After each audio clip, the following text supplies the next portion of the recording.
I do think my computer is about to blow up, so bear with me. Hi, everybody. She's a left-hand beauty with big blue eyes, sold out shows and sweet potato fries. Okay, I just got back from Santa Barbara, so como se dice, bloated.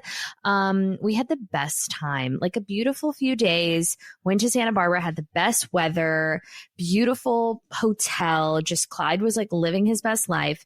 Did he walk up to Rick Caruso and slap his dog across the face? Sure did. In red cowboy boots? Sure did. So we're probably blacklisted from the Rosewood Miramar Beach, but we had a wonderful time up until about 14 minutes ago in today's installment of reasons why I'm going to murder Andrew. I just got home from the market, okay? I feel like reset, rehabilitated, reinvigorated, all of the things, okay? I go to Gelson's, get a little shrimp, going to make a kind of copycat Freddy salad from Sadel's, health is wealth, trying to just like trim up for tour. We're going to get there in a second because your girl still got it. Okay. Still got it, bitch. You know what I said earlier today to a friend? I was like, and it did make me want to die. And she was like, don't ever speak to me again. I said, I feel like I'm a podcaster's favorite podcaster. And she's like, what does that mean? And I'm like, I don't know. But it feels like niche and sexy. So I get home, I'm unloading the groceries, and I take a deep exhale. The Montecito energy really like just infiltrated my soul, and I was feeling Meghan Markle adjacent, and I look out in the veranda and I go, what a beautiful weekend. I'm feeling #blessed. With love, Jacqueline. And then I look out at the backyard and everything's looking very wet. And I've got astigmatism. So I kind of like blink it out, and then I go towards the kitchen and I look outside and there's water to the brim. Okay. Water to the doors. And little Andy decided to refill the pool. Okay. Because it was getting a little low. Temperatures hit a certain range, and the pool starts evaporating. And Jackie, don't you have an autofill? No, my pool and the Mosaic Dolphins are from 1943. That's why I'm going on fucking tour. It doesn't have an autofill, and you can't drain it because then it could pop out of the cement. It's a whole fucking thing that I just don't have the bandwidth to navigate. So Andy left the hose in, and then she sauntered off to the studio to, hit up a session, and has flooded the entirety of our backyard. Okay. I don't know if he was going for like a zero infinity edge Rosewood style pool, but there's water coming in. And after we just dealt with, the hefty 6-figure bill of water damage and mold growing underneath our floors, it's just so silly that Andy would put the hose on and then the drains that we just had to replace. And Andy's just being Andy. You know what I mean? She just forgot. And then now there's just water all over the fucking place. I texted him the following. I said, Andrew, you flooded our fucking yard. You fucking. He says, whoops, how bad is it? I said, it's not great, Andrew. He said, not getting up to the house though, right? I said, no, Andrew, it's right up to the fucking house. He says, didn't get inside though, did it? I said, Andrew, I don't fucking know. You haven't been inside the house? I said, I do not know if this has created internal wall damage, Andrew. Leave me alone. I am no longer interested in bearing the burdens of your stupidity. He said, bye, with a heart. So love lives here. I just I can't even I can't do it. Like I dream. Sometimes I look at him and I'm like, ugh, I love that guy. And sometimes I look at him and I go, how do you physically get through the days just being so ill-equipped cerebrally? You know what I mean? Like so severely ill-equipped. It's not, I don't have the bandwidth, like it's not inside the house. Well, no, Andrew, it would have to penetrate the siding and then it would rot the wood. We've been through this. So no, I'm not exactly sure what type of long-term damage your flooding of the yard has done. I'll let you know When we get the bill in 6 months, maybe we'll run it back, bitch. I can't. Oh God, it's it's so tragic. It's so tragic. It's a Tradgiki Tzatziki that just never fucking ends with lots of extra dill. That's the name of this episode, Tradgiki Tzatziki. Tzatziki is like really fresh on the brain for me because I just had a gorgeous chopped salad from Tony Taverna's, support local business in Malibu. And they have this dip. And then I'm going to like get into things that matter because I just realized I spent 6 minutes just like talking about nothing. It just had like the gorgeous house dip. It's a tiramala salata. I don't know what it is. I have no idea the ingredients. I keep asking. Nobody will tell me. It's like a caviar dip, but it's a complimentary dip when you go to Tony Taverna's in Malibu. Highly recommend. And they give you this like warm bread. And then it's just this like this fishy, but it has no essence of fish. You know, Bethany Frankel would glob it down and then go into cardiac arrest. She would never know there was fish in it because she does have a fish allergy. Is it a shellfish allergy or is it a fish allergy? I need clarity on that if I'm going to wean off Unisom because there's certain things that I'll never get over it. Is it a shellfish allergy or is it a fish allergy? Because if it's a fish allergy, like if you're having miso bonito, okay, bonito flakes, and you go into anaphylaxis, is that a shellfish or is that a fish? Is a shrimp, clams, like what, I think she is not allergic to shellfish because I've seen her eat a crawfish. That has a shell, doesn't it? But then what about the tuna salad? What about tuna? What about scallops? Is scallop a fish? Are scallops a fish? Are they a reptile? I don't know. I can't bear it. Tradgiki Tzatziki. Anyways, let's talk about my new hyperfixation. Oh my God. Kate Hudson, okay, galloped in a Free People sheer maxi dress, you know, performing her hit single so that Dianna Agron, okay, who's Dianna Agron? Great question. So that Dianna Agron could skidamarinka-dink-a-dink, okay, Potaboo Ray through the Vanity Fair Get Ready With Me. She is the greatest star of our time. We have been sleeping on Dianna Agron. If you don't know who she is, okay, gorgeous, which is basically all I care about. So deeply beautiful. And was on Glee, played Quinn. Did she play Quinn? I think her name was Quinn, okay, on smash hit sensation show Glee, okay. She also played a small role in Shiva Baby. I looked up her IMDb. I liked Shiva Baby. I watched it on a plane and it was, you know, it was cute. It was tense. It was a coming of age story. I like that girl, Molly Stern from The Bear. I feel like me and her would be great friends, you know? So I do. Sometimes I just like get a whiff of someone and I'm like, they'd love me. And, you know, I'm fairly certain that's not the case, but like in my heart, I think she'd love me. So Dianna Agron from the fame and fortune of the Glee franchise, okay, she's going to a Mew Mew lunch and she's bringing Vanity Fair along with her to get ready. Now, per my research, she was born in Georgia. So this accent that she is debuting, okay, from the trenches of anonymity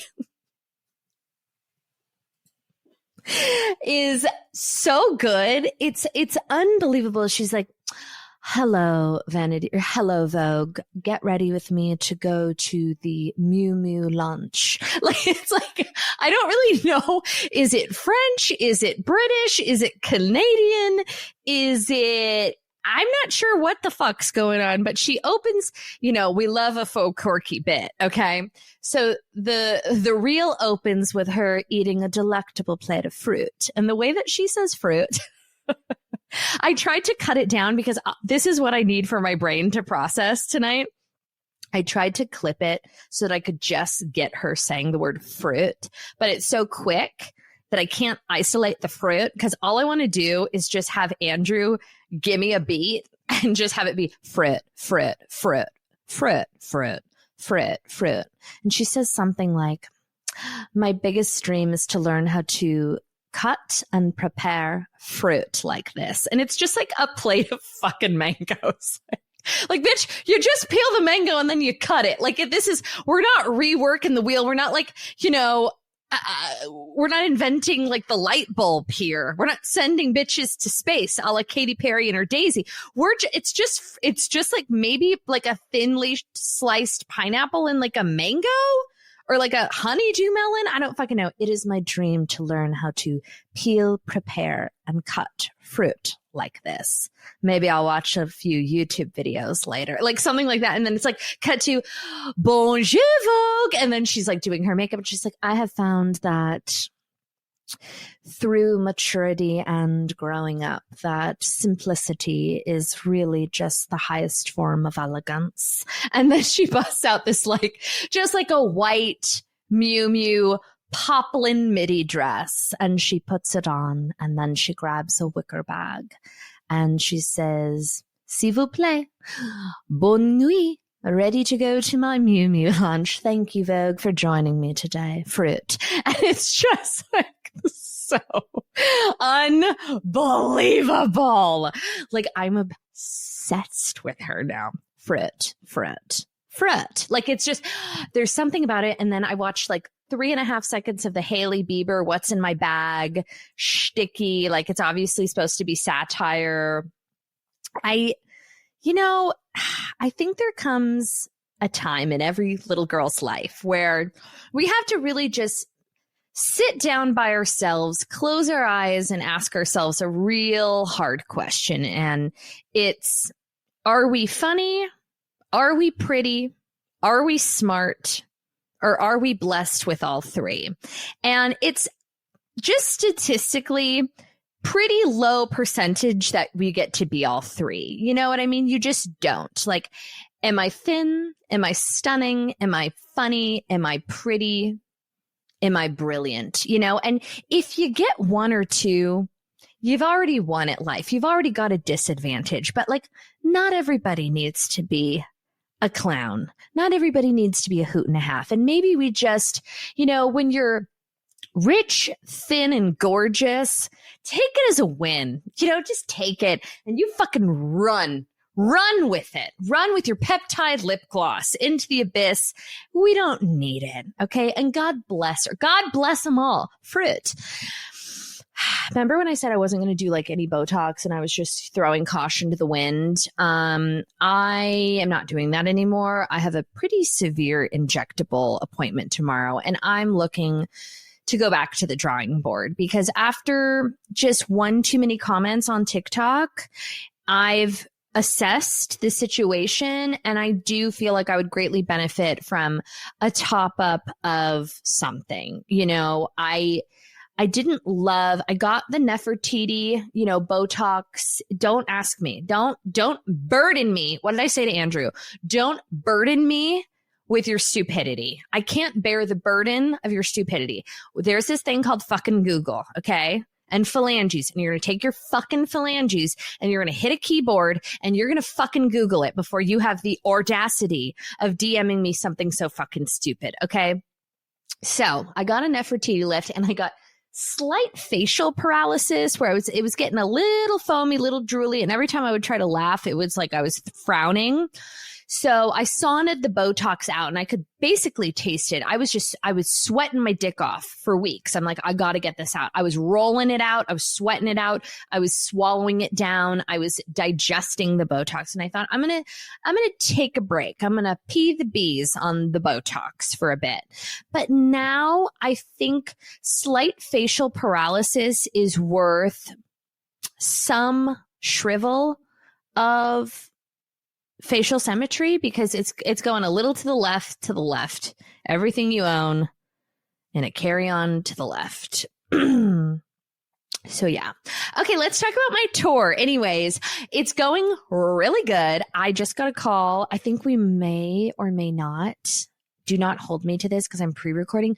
We may be adding a show or two, which is just like the bane of my existence, but you know, I'm already there. It has to be done, or we might be potentially changing to bigger venues. I don't know, but I'm trying to work it the fuck out because I just didn't anticipate selling out on a pre-sale in like under 24 hours. But I guess, you know, she still got it, which is just, I gotta say, it's really gives me a gay old chuckle and it makes me a little bit misty. And I really appreciate everyone that bought tickets because I know, it's, first of all the places I'm going, Swamp Ass is going to be at a level fucking 10. It's so hot, which is why I say this earnestly and honestly.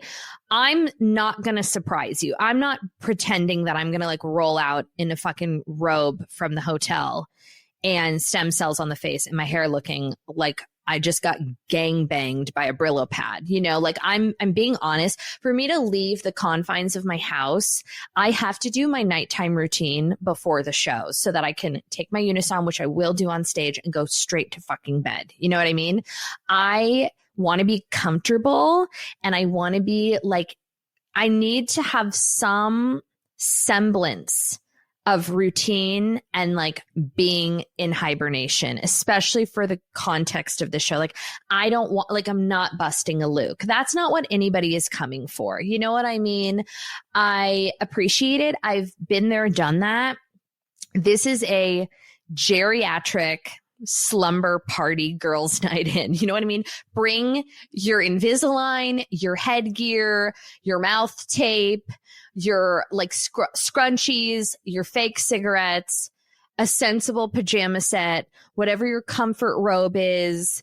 Like do whatever makes you comfortable. If you want to bust your tits out and wear like a bandage dress, that's on you. But I will be fake smoking cigarettes with a scrunchie in my hair, giving absolutely zero fucks because that's just where I'm most comfortable.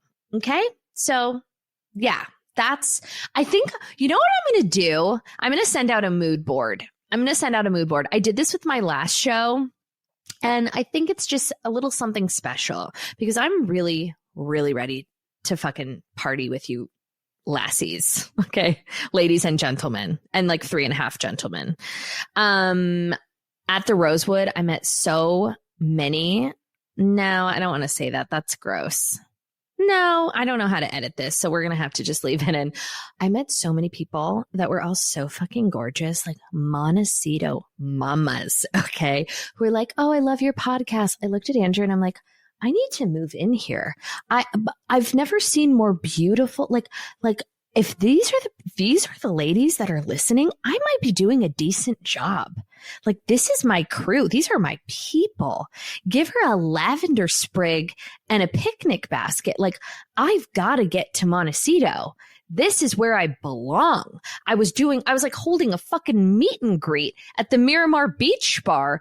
I couldn't believe it. And I was looking as busted as ever with my 3rd degree sunscreen burns. Like I've never been on a fucking vacation, which is just so not cool. I've never been someone who got sunburn. And recently it's just like, I look outside and I'm peeling everywhere. You know why? Oh my God, this is so symbolic.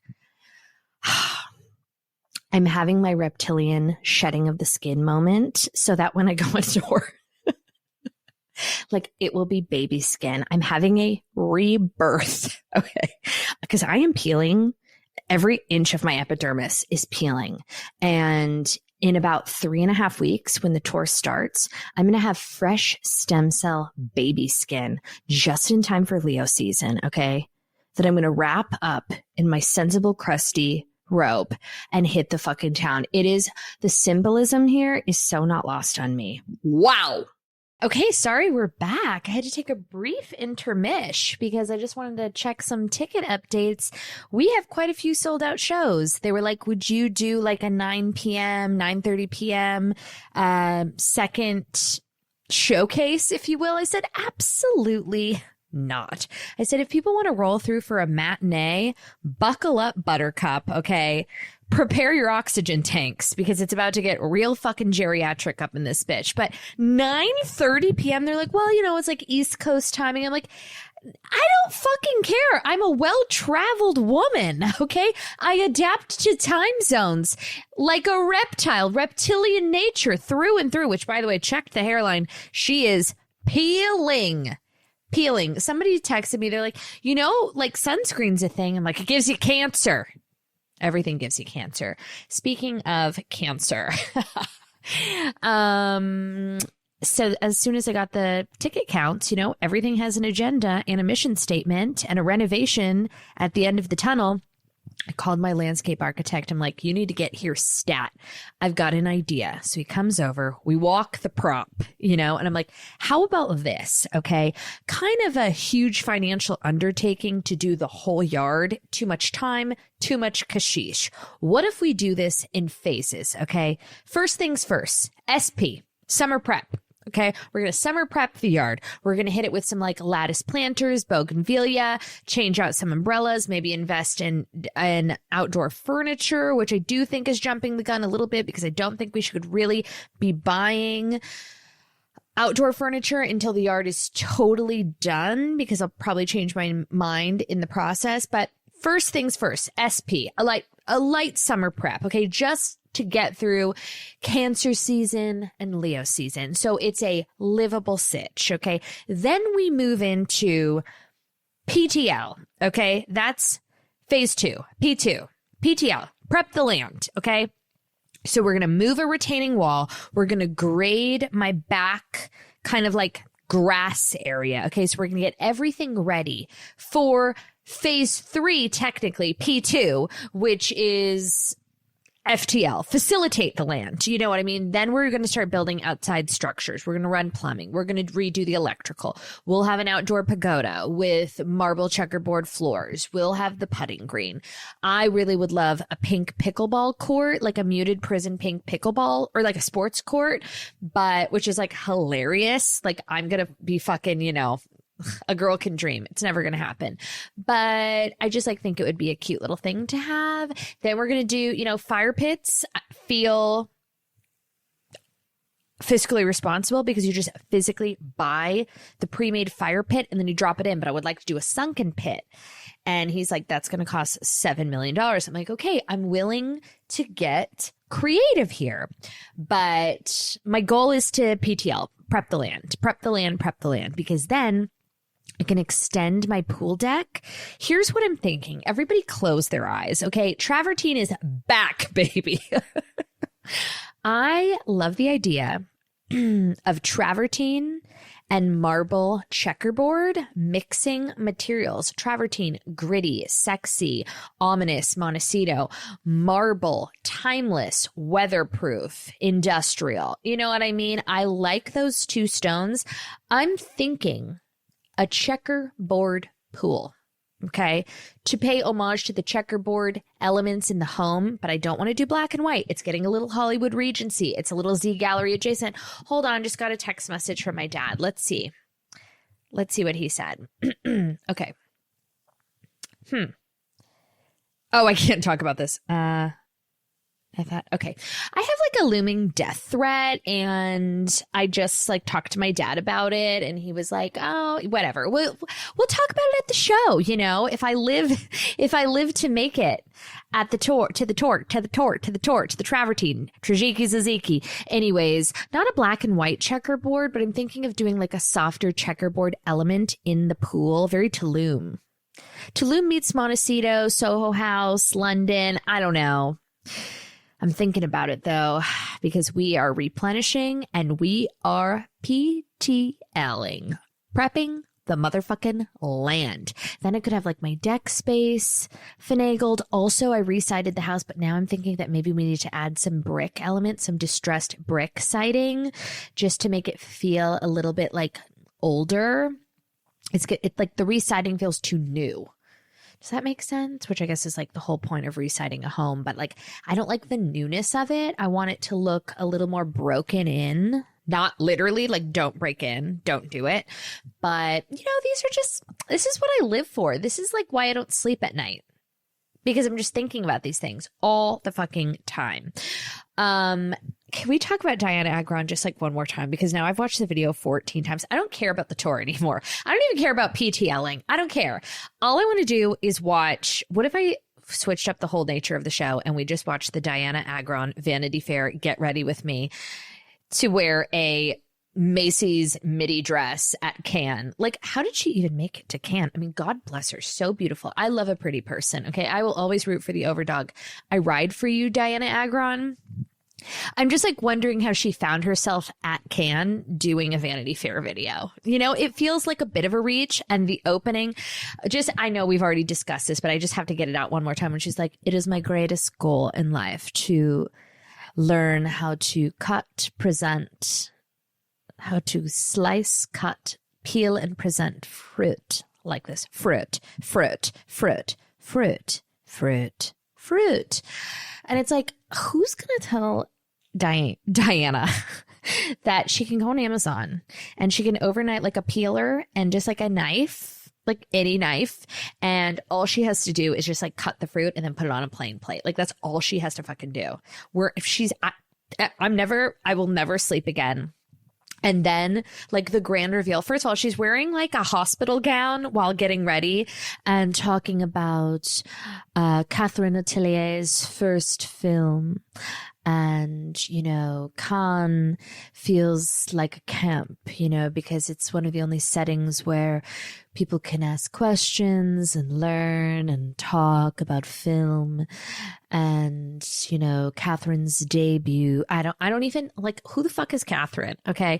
And then she grand reveals her outfit, which is on its best day, a Talbot's white midi dress, okay, with like it's so unbelievable. It is so unbelievable.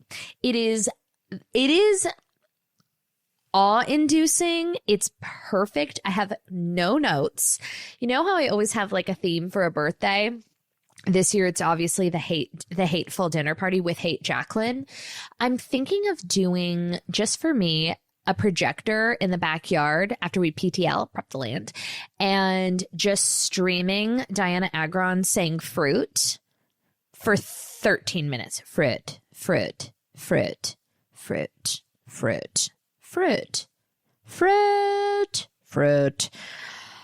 Oh God, I'm never going to get over it. I was laughing so hard last night alone in bed. I showed it to Andrew and I was like, please watch this. He's like, who is that? I'm like, she was on Glee. And he's like, why does she have an accent? I'm like, Andrew, that's the whole point of it. And he's like, what is she wearing? I'm like, that's the whole point of it. Früt. It's so good.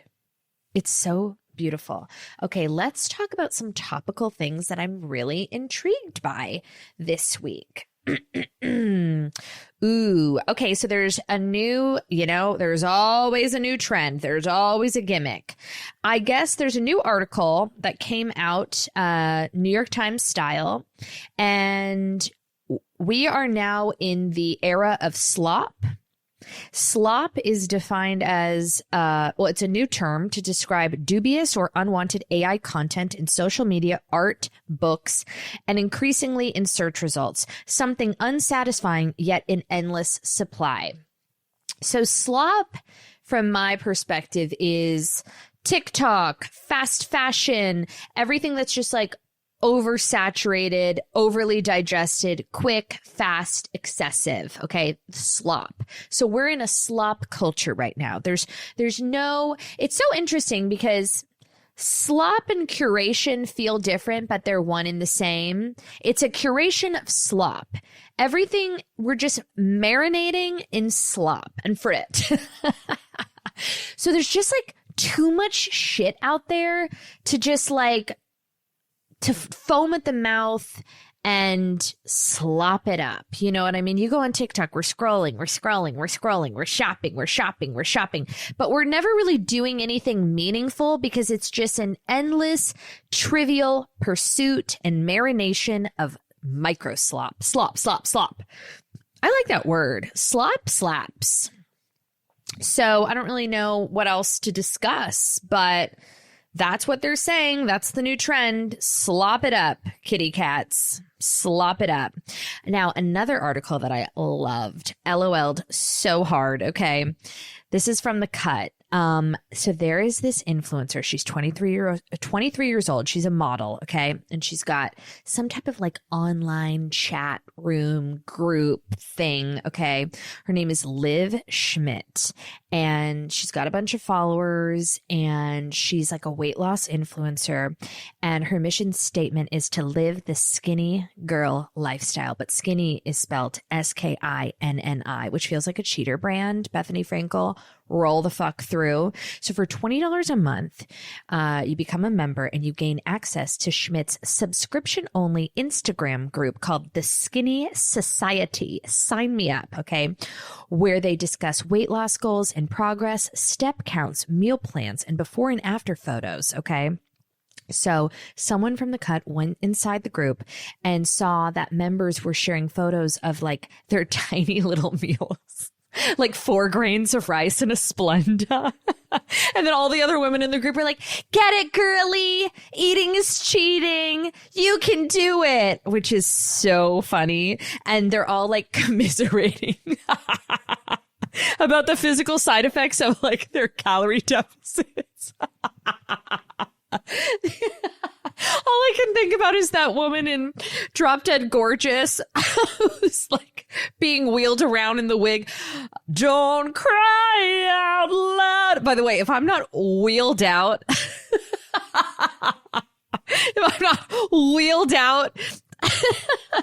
in Fort Lauderdale, okay, with a wig on, like with an IV drip in my arm because I'm so frail that I haven't done a good job. Liv Schmidt, I like what you're doing. I got to join because, the more someone tells me no, I just say yes. I'm so fucking hungry all the time. I looked at Andrew and said, I'm hilarious, okay? I'm smart. I'm funny. I have a gorgeous child. I have a great eye for interiors. Do I need a 6-pack? No. Yes, I do need a 6-pack, okay? Of a gorgeous Peroni to eat with my eggplant parmesan that I'm having later. Like, fuck off. Oh, God. This is funny. I know this is like toxic, but it's funny. Somebody hop over to Melissa Wood Health's page. She'll give you the words of encouragement. This gives me a gay old chuckle. Okay. Oh, this is sad, though. There was a bunch of kids that were in high school that were in this group that I can't co-sign on. That's very sad. One of them, who was a freshman in high school, Schmidt's account has been disabled from Facebook. So her group has basically been dismantled. This is the Cut's direct quote. Where is the line between embracing diet culture and promoting eating disorders? Inside the group, members post ridiculously high step counts and commiserate over the side effects of their low-calorie diets, like hair loss and dizziness.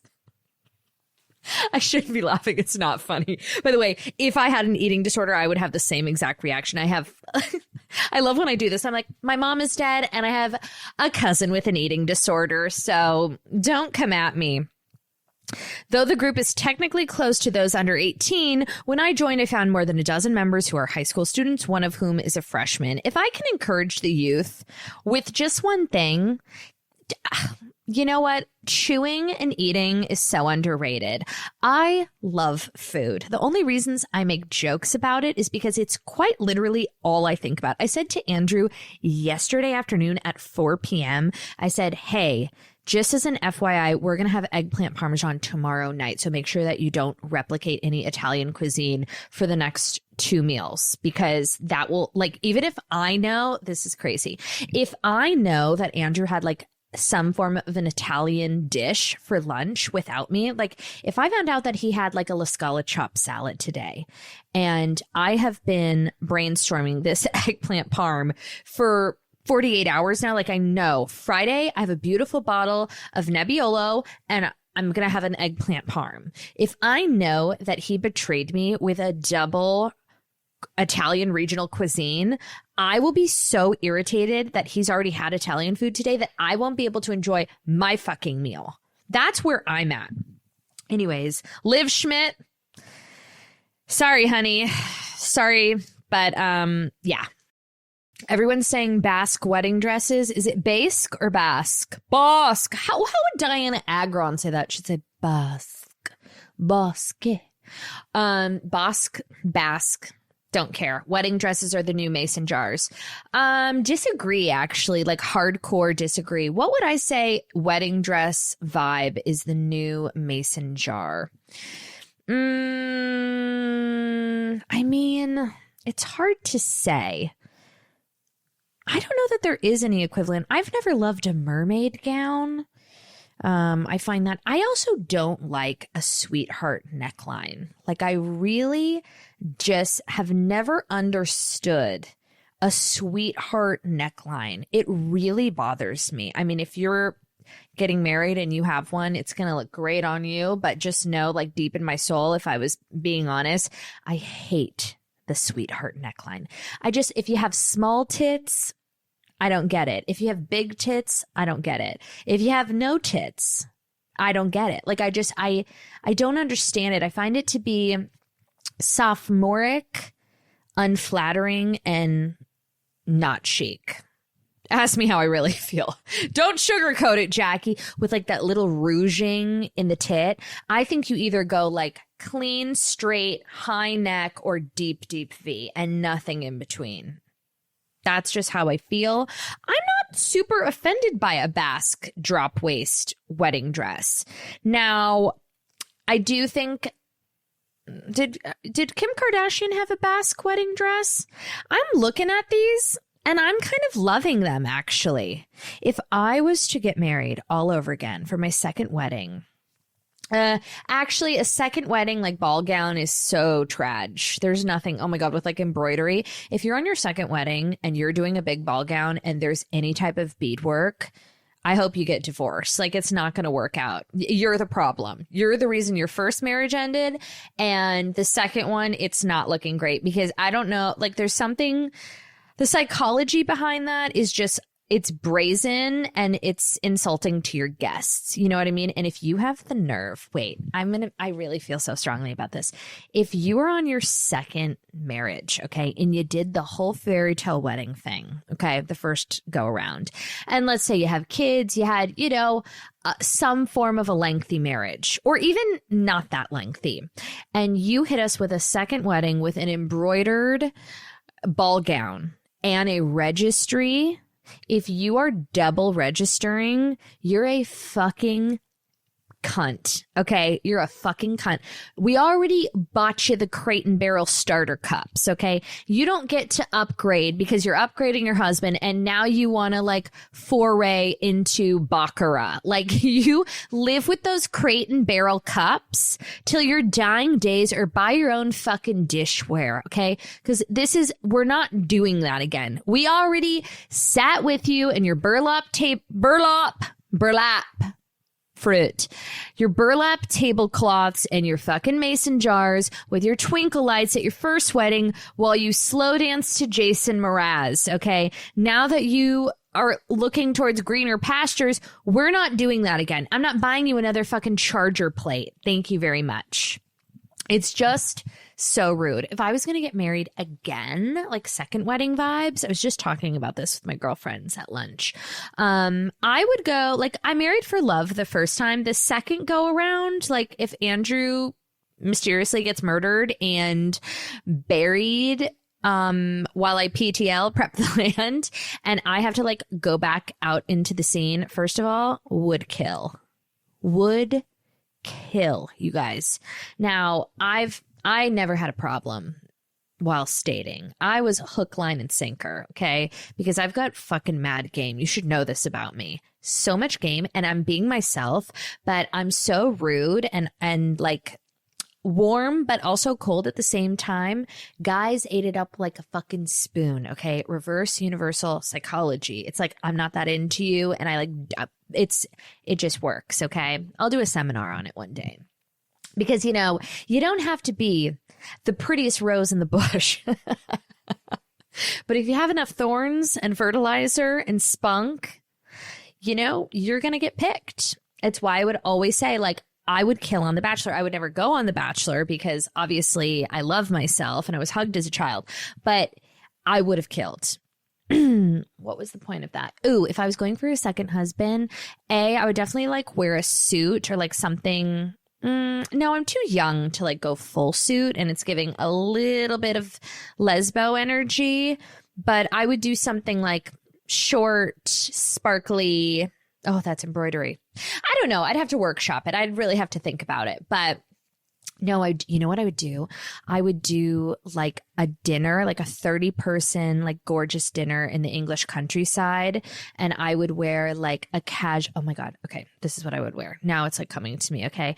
It would be as like easy breezy as possible. I would probably do some form. I would join Liv Schmidt's toxic diet group, and so that I could be inspired to just like have like one like little black bean for fiber, and then like maybe a cigarette to just really trim down. And what I would do is I would wear like a cropped like cashmere, like beautiful cashmere sweater with like a bit of an exposed midriff, and like a high, like a silk skirt, like a long, not like poof, but like a fitted in the, because I'd be so gaunt, thin, hospitalized. I'd be wearing like a skirt. Like a Callista. Remember when Callista Flockhart? I think about two outfits a lot. Callista Flockhart wore like a yellow skirt with like a tied up, like button down white Oxford shirt. And then I also think about in Pitch Perfect, Jennifer Aniston, when she pretends or she wants to like stage the breakup with the videographer that she reconnected with to like impress her bosses so that she would get promoted, which makes no sense. It's a bit of a flawed plotline, but whatever. She wears this green lace, like shift like I think it's probably a Dolce, like a green lace dress, like slip dress fitted. And I think about that every single day of my life because green's my color. I don't know. So I'd probably wear like a skirt, like a kind of like a statement skirt with like a very cash top, or like how cool would I be if I wore just like a cashmere blend, like ribbed tank top with like a gorgeous silk white fitted like poof skirt. Something to think about. And then it would be like an outdoor, like not rustic and organic, but like chic and fashion forward, you know, all mixed glassware, china, monoflorals. Yeah, something to think about. What was I saying? Oh, are Basque dresses the new mason jars? No, mason jars are the new mason jars. Like there are people who are still very much so in their mason jar era. Like nobody got the memo. Nobody saw the gifts. Nobody saw the TikToks, and they're just refusing to move forward. And you have to celebrate it at a certain point because it is so deeply stagnant that there is something comfortable about the consistency of it all. But I like to think that at a certain point, we all pivot and look inward and change. Speaking of glassware, I just went to Home Goods and I bought these. This is too real. And this is not really something I should probably be sharing on mic, but I based my whole tour on these concerts in the park in our neighborhood. Did I already talk about this earlier? I can't remember. Whatever. My only like blackout dates were these 4 weekends that they do local concerts in the park, because I really do think it's the cutest thing ever. It is like suburban living at its fucking finest. Okay. And Clyde is obsessed with it. You'd bring, you know, a road cock and like a weird cheese plate, and you set up camp, you put your blankets out. It's these terrible cover bands. Okay. But like performed like Coachella. Okay. Like the stage, the lights, the food trucks, like it's a whole theatrical experience, but it's like the worst music you've ever heard. It's like a Queen tribute band, like 70s Bee Gees cover. Like it's as bad as it gets, but it's so fun. Okay. And I was like, I can't go these dates because these are the concerts in the park and I take them very, very seriously. So I'm trying to build a vibe for said concerts in the park. So I found this gorgeous vintage picnic basket at the Antique Mart that's like in perfect condition, okay? And then I went to Home Goods and I got these Baccarat adjacent. I don't like a stemless glass, but I need to have glassware options.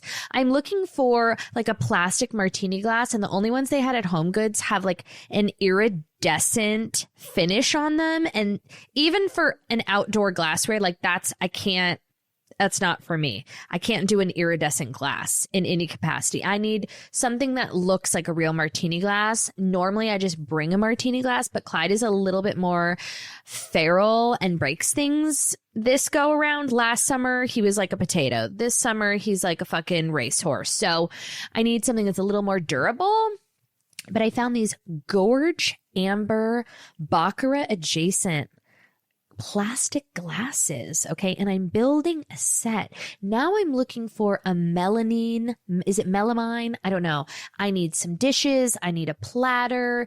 I would love, like, I need a picnic brass cheese knife. Like, this will occupy me for 3 days, okay?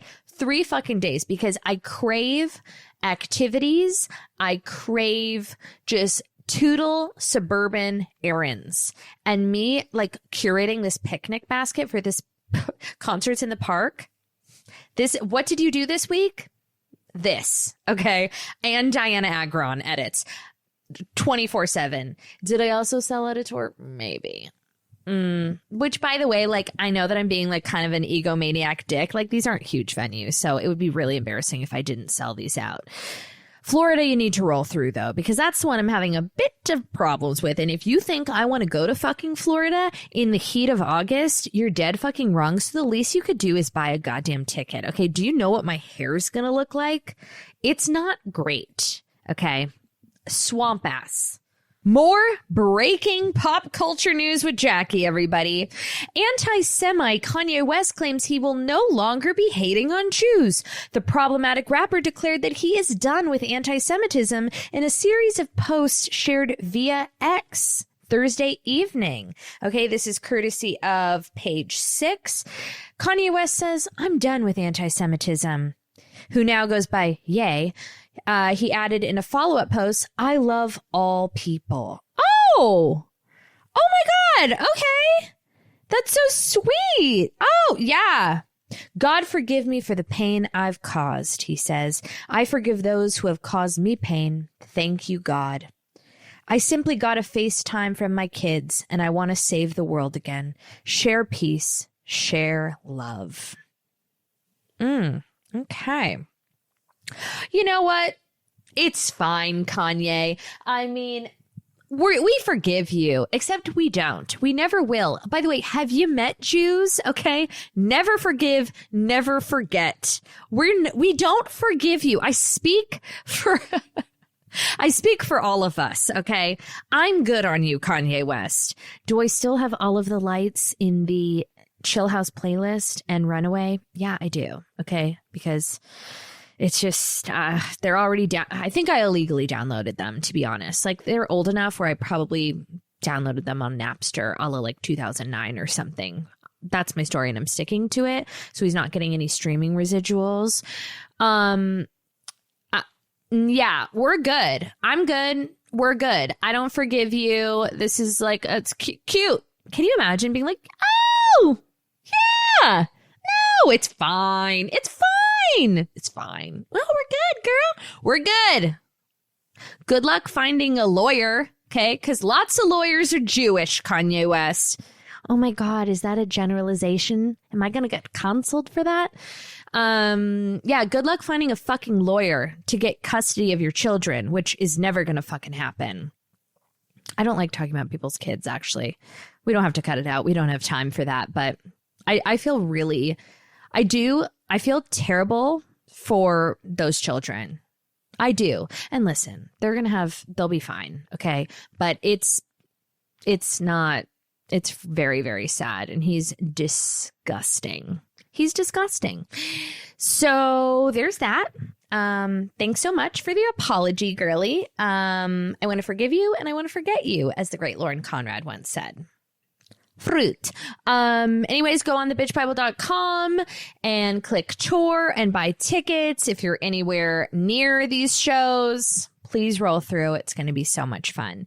And I hope everyone has a gorgeous Memorial Day. Thank you. Bye. Chit chat next week. Okay.